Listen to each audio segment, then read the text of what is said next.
Well, this is the 2nd or the 3rd of September.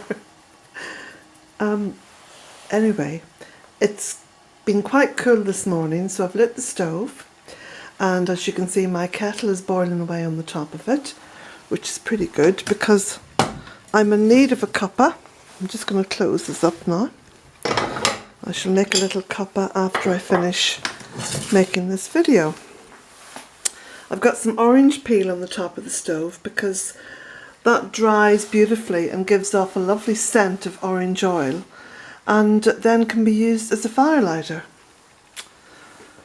So, got lots more wine on the go there, and I'm also trying an experiment in one of the big water jars. You see that one there just on the left, just that one? I'm making some wine in that. Just a little experiment, I want to see how it goes. Been harvesting lots of apples from just one of the trees outside, and they are delicious. They are delicious. Now, I want to say a special thank you. Let me just get my piece of paper out of my pocket here.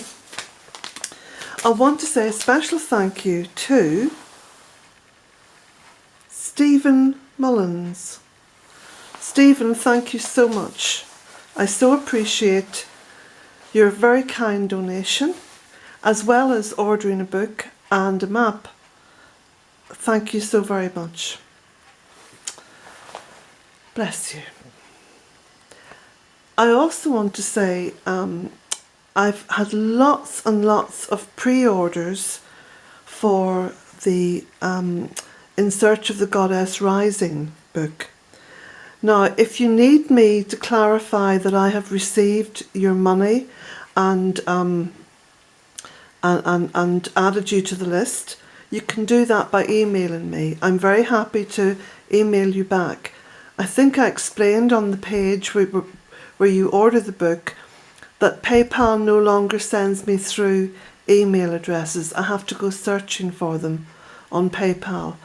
And for those of you who know Bealtaine Cottage and know my sort of Stone Age link here to the internet, you'll understand that I only have a hotspot on a phone to access the internet, and it can be very, very slow. So I try to avoid going on to PayPal and searching out things wherever possible because my time is limited. But as I said, thank you so much for those of you who have pre-ordered, and if you need clarification that your name is on the list, just send me an email. Do you know something? I'm just thinking to myself, what would be better is for me to type up a list. That might take some time. Okay, I'll just leave that notion at the moment. But I may actually put a list of those of you who have pre-ordered up on the website. But it's not going to be today or this weekend. And I'll tell you for why. Remember to go slowly, Colette, with this camera. Yes, that's my little mantra. Go slow, go slow. I'll tell you why. I'm in the middle of clearing out the barn because I have a big load of turf being delivered, and it's, you know, at least a day's work. I'm beleaguered with work, and I've got masses of stuff to do, and I've also got some mowing to do. Because there's a bit of a tail end of a storm coming in, and there's going to be lots of rain. So it's a good chance to get the grass paths cut, you know. Because that's all I have now really around the land are some grass paths. I was busy yesterday. I'm just going to give you a general rundown of what I'm doing. I had a whole heap of, let me see if I can pull back here. I had, I say a whole heap. I had 3 packets of cork tiles left out in the barn because I started clearing it and tidying up and stuff a few days ago. So what I've done is I've made a great big cork tile board here for the wall in my little study. Let me just turn things around. I've made two. There's a small one, and that's for things I have to post. And then this is a big one, and I've put both sides of the map up there, which I'll zone in on in a moment. I've got a wee chalkboard at the end there, marking out the days of the week. But I'm going to use this board primarily for ideas and concepts, and especially for my writing, because there's quite often during the day something will flit through my head and I think, oh, I must write that down. Thing is, if I write something down in a book or a piece of paper that's just on my desk, I very rarely go back to it, except when I'm actually, compiling text. So what I've done here is I've just literally jotted down ideas, just put them up on this board. Now I'm going to zone in on the map. So this is look at this, bit of a shadow. Oh no, that's better. This is the front side of the map. Okay, I'm going to go slowly down. That's the front.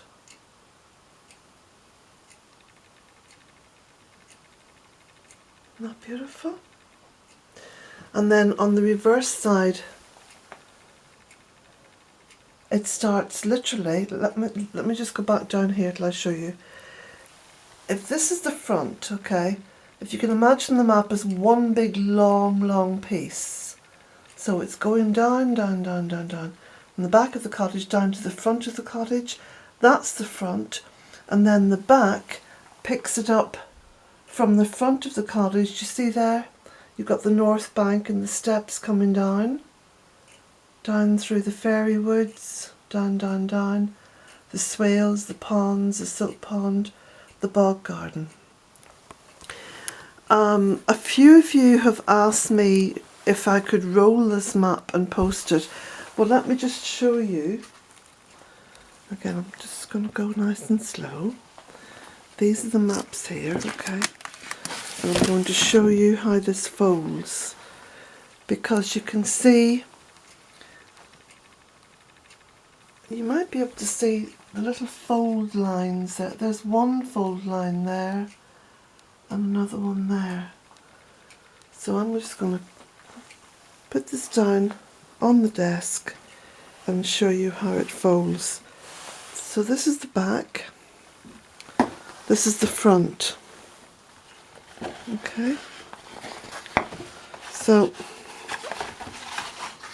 there's a little line that's just kind of pressed into it, like embossed, and then that folds like that. Okay, and that's how it's posted. Now please don't worry about fold lines interfering with framing this, because when you unfold it, okay, and you just leave it then to settle for a day or two, you'll find that it hardly even shows. And certainly if you're framing it, it won't show at all. Okay?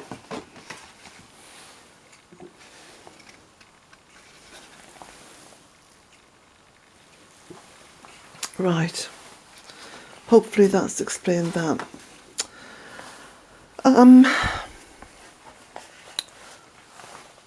There's something else I had to say before I moved outdoors to the garden.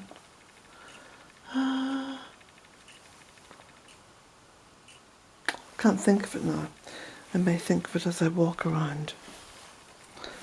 So,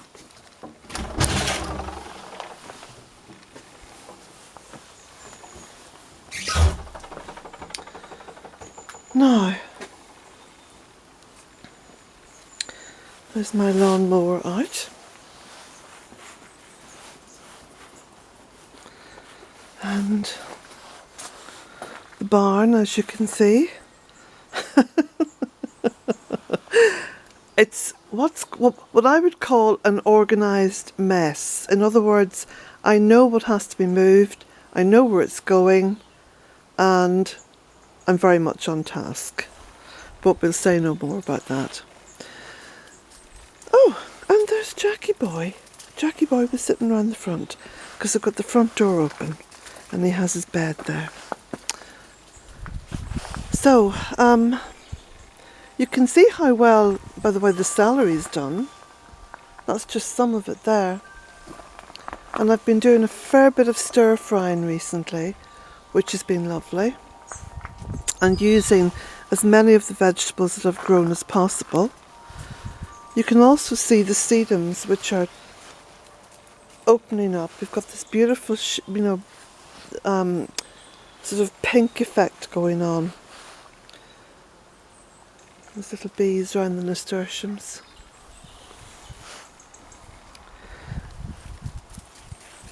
A little bit of a heads up to those of you as we move into the autumn now in the Northern Hemisphere, to those of you who very much would like to have a garden for next year.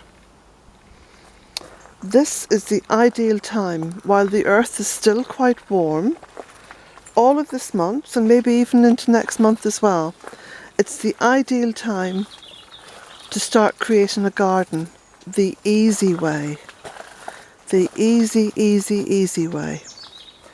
All you have to do is get lots and lots of cardboard, and you'll find, because all the shops have masses of cardboard that they have to get rid of, and they now have to pay to have that taken away, you can go to any of the shops in your local town or even city.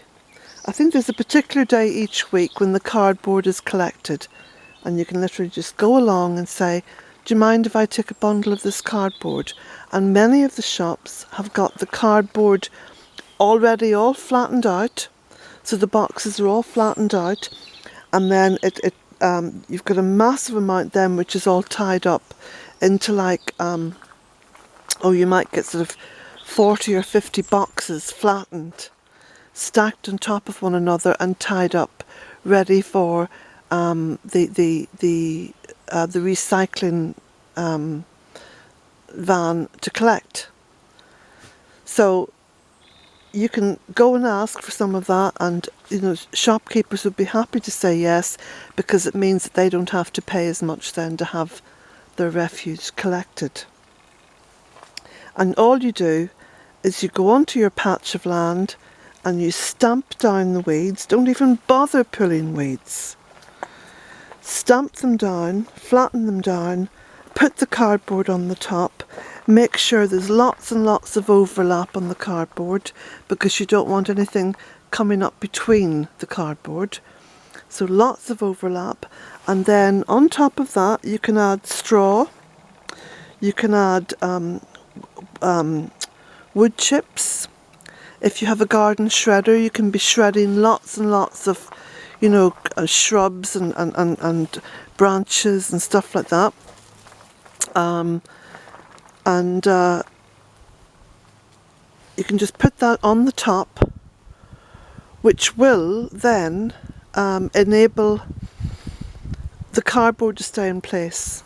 I mean, the cardboard will stay in place anyway, actually, I have found, and even here where you can get quite strong winds in from the west and from the Atlantic Ocean, the cardboard will stay in place.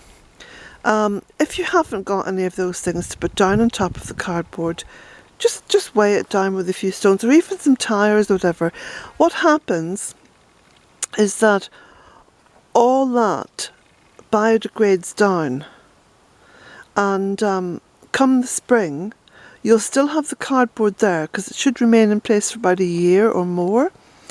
But what will happen is that you'll have ground which nothing is coming up on, and if you want to plant something, you just literally dig out a small hole in the cardboard and pop your plant in.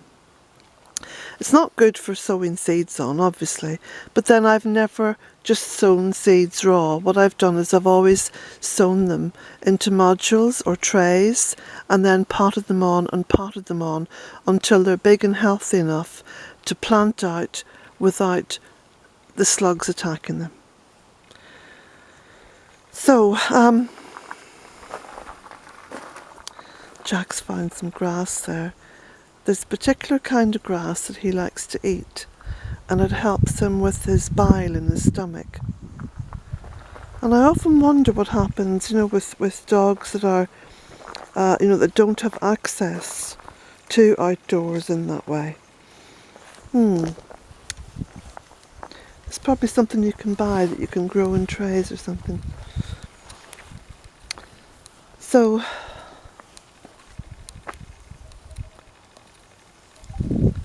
you can see the clouds moving in. I think this, is it called Irma or something? They give names to all these storms, and the storms are coming so thick and fast that it's hard to even remember which one it's supposed to be coming. I've got the orange light flashing again, haven't I? So I'm just going to let that flash, and when this cuts out, you know the drill, it just cuts out.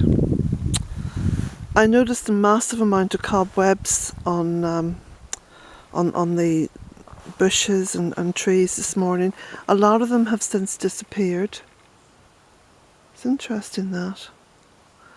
And you can see all the colours now beginning to come through on the driveway.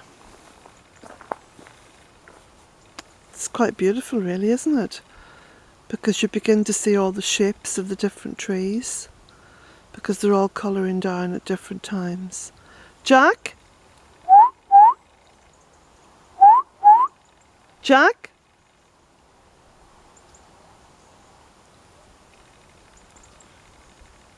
Come on. Come. Good boy. If you say good boy, he runs faster. Good boy. Oh, you're very happy. No, you're not going back down. Come up round this way. Come on.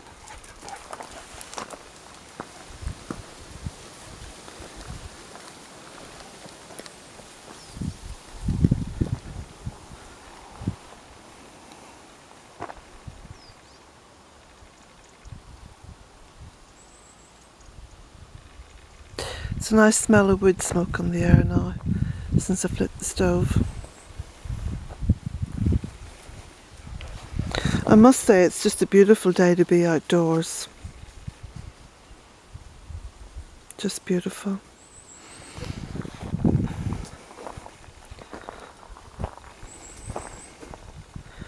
It's not too cold, and there's a very distinct feel of autumn and Lunasa. Oh, someone was asking me about the difference between Lunasa and Lammas on Facebook. Lunasa is a very ancient festival. It would be the oldest festival of its kind in the Western world, and it's based upon the Celtic calendar, and it runs from the 1st of August, or actually the 31st of July, because the festival always starts on the eve. 31st of July up until about the 30th of October. Lammas is a much more contemporary festival, and it is to do with the harvest. Yes, it is a harvest festival, and it's to do more, well, it's actually more to do with bread. It's about the kind of loaf and the breaking of the bread, and is celebrated in more contemporary traditions like the Christian tradition, and it's celebrated within Wicca, which is fairly contemporary as well. But Lunasa is very ancient, and within Lunasa you have 3 harvest celebrations. It's kind of broken into 3 segments. So you have within the first trimester, you've got the first harvest, the second trimester, the second harvest, and the third trimester, you've guessed it, the third harvest.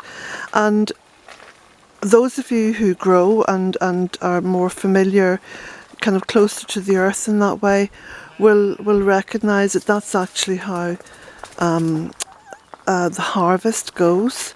It doesn't just happen in one big fell swoop. It may do within agricultural traditions that are based upon machinery and oil and stuff like that, but within the actual growing cycle, the Lunasa tradition would be more understandable in terms of how the harvest works. I've been shaping my little bay tree there. Got lots of bay trees through the garden, and just look at the lovely little mushrooms, little fungi. They're just going over now. Some sunlight on that bedrock. You see how close the bedrock is here to the surface on this land? Very thin soil. So building up the soil through mulching has been of great benefit. Cotoneaster, oh, the berries on the cotoneaster this year is lovely. This little bank, which was a very muddy little kind of raw clay bank, has just been so taken over now with all the little cuttings I've put in there. I mean, basically everything is either a cutting or a pot grown shrub that I've grown myself. Everything in here. And it's just beautiful. Oh, I love the autumn. Lovely.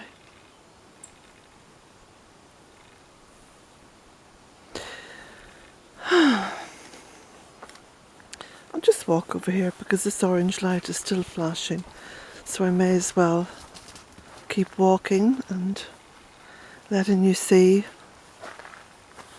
the beauty of Lunasa.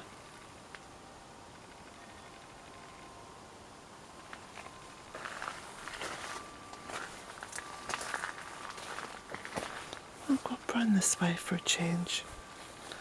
Turn up towards the right.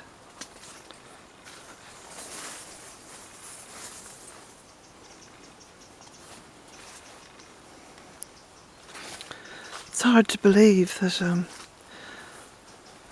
during the winter I cut all this back, all the dogwoods. Look, I managed to cut back one of the arches, and the other one is still going a bit mad. And the willow that I cut back to virtually nothing there, look how high it's grown.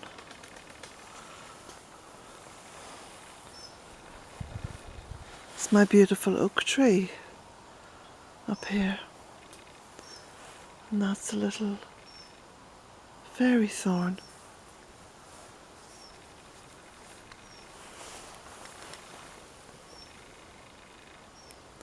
The leaves on the oak are just starting to colour now.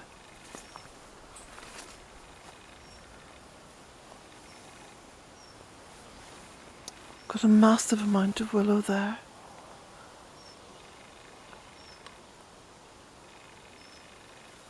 That's the biomass willow, because as you know there's over 300 varieties of willow.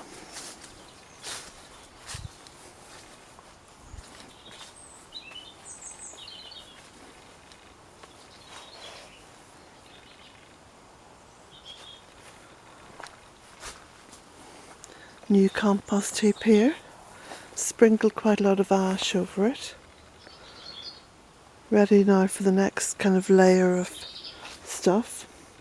Always try with your compost heaps to put in different layers.